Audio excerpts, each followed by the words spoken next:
రాష్ట్రంలోని రెండు వేర్వేరు ఘటనల్లో పెద్దపులి చిరుత మృతి చెందడంపై డిప్యూటీ సీఎం పవన్ కళ్యాణ్ విచారం వ్యక్తం చేశారు. ఆ ఘటనలపై తక్షణమే విచారణ చేసి నివేదికనివ్వాలని అధికారులను ఆదేశించారు.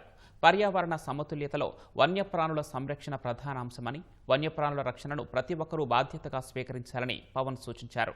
అటవీ మార్గాలలో ప్రయాణించే వాహనదారులు మరింత బాధ్యతగా వ్యవహరించాలని ఆదేశించారు.